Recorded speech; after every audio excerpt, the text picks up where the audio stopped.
नमस्कार, मैं हूं अशोक वर्मा। आप देख रहे हैं टीवी 20 न्यूज। अपने अपने क्षेत्रों की खबरों को देखने के लिए बने रहिए हमारे साथ। अब नजर करते हैं खबरों की तरफ।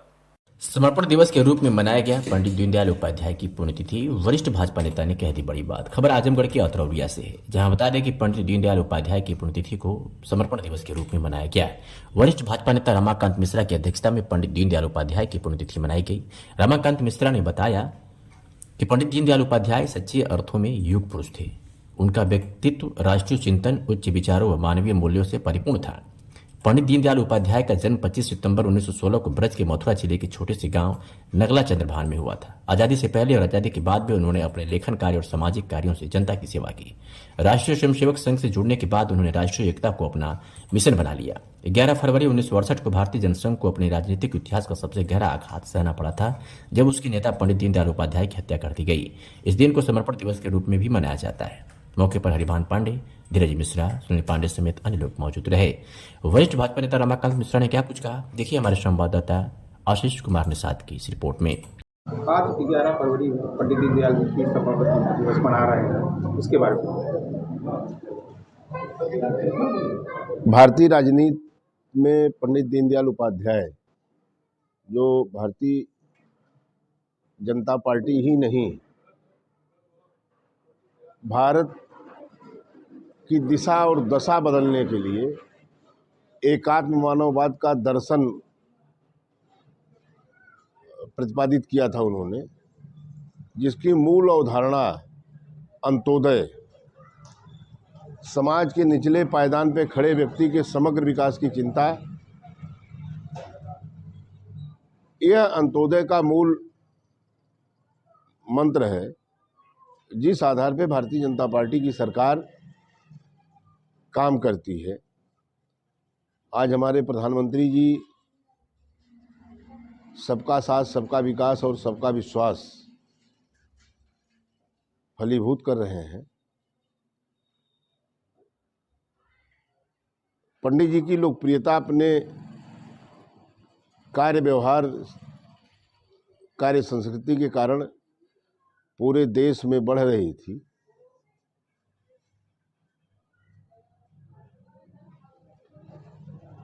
ट्रेन की बोगी में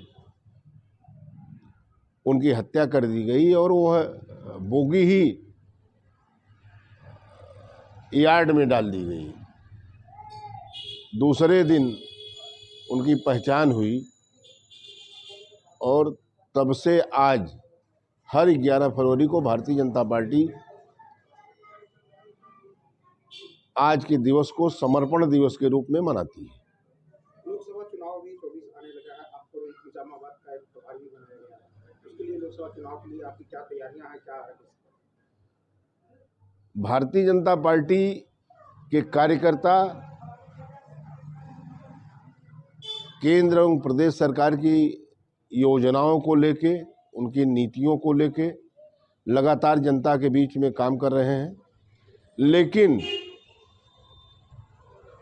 आज पूरे देश की जनता प्रधानमंत्री के नीतियों के कारण, भारतीय जनता पार्टी के कार्यकर्ताओं के कारण पूरी तरह से भाजपा के पक्ष में लामबंद है।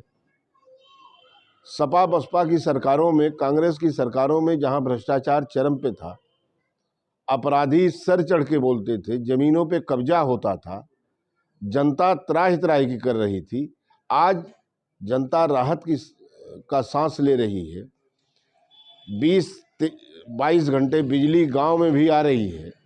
कानून व्यवस्था की स्थिति बहुत ही अनुकूल है। और जो भारतीय जनता पार्टी के ऊपर आरोप लगता था कि राम मंदिर बनाएंगे, तारीख नहीं बताएंगे, हमारे यशस्वी प्रधानमंत्री जी ने, मुख्यमंत्री जी ने और हमारे राष्ट्रीय स्वयंसेवक संघ के प्रदेश की महामहिम राज्यपाल महोदया, हमारे मूल विचार परिवार के पुरोधा ने जाके अयोध्या में प्रभु राम के प्राण प्रतिष्ठा करके भव्य और दिव्य मंदिर भी बना दिया। और आज पूरे देश ही नहीं, पूरी दुनिया से लोग अयोध्या जी में प्रभु राम का दर्शन करने आ रहे हैं।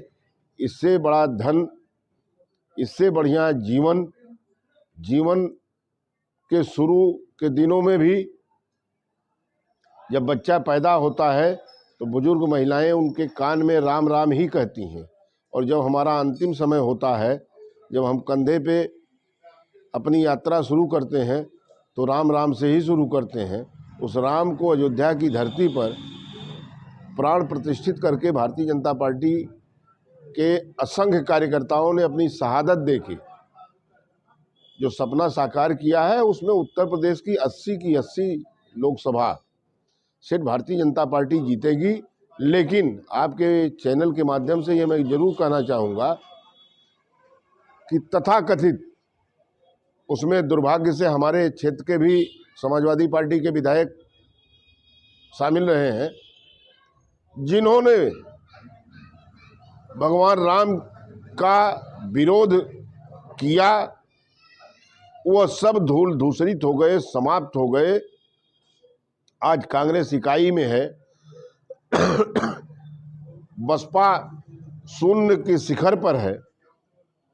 आने वाले दिन में समाजवादी पार्टी भी शून्य में जा रही है। राम का विरोध करके कोई भारत की धरती पर खुशहाल स्वस्थ नहीं रह सकता, यह कटु सत्य है। लोकसभा चुनाव की जो राम प्रतिष्ठा मंदिर बनी है, क्या कितना लाभ होगा, कितने वोटों क्या, कितनी सीटें? आप कोई एक काम बता दीजिए जो भारतीय जनता पार्टी के कार्यकर्ताओं ने और जो हमारे नेता ने कहा हो, जनता राहत की सांस महसूस कर रही है। हम फ्री खाद्यान्न, 22-23 घंटे बिजली, शांति व्यवस्था, विकास के सारे रास्ते हमने खोला है। हमारे विरोध का कारण क्या है? अब तो सपा बसपा कांग्रेस के लोग विरोध करने के नाम पे केवल सरकार का विरोध करेंगे, और जनता इस बात को जानती है। जनता इन्हें इस बार शून्य पे आउट करेगी। आजमगढ़ की बात करें कि आजमगढ़ में 10 विधानसभा पे सपा का कब्जा है। अपनी आप में 2 लोकसभा है आजमगढ़ में, कैसे उसको आप जीत करेंगे, क्या इसके बारे में? आजमगढ़ की सदर लोकसभा हमारे पास है। हमारे दिनेश लाल यादव जी वहाँ से सांसद हैं। लालगंज लोकसभा भारतीय जनता पार्टी 2014 में जीती थी। 2019 में हमारा मत प्रतिशत बढ़ा।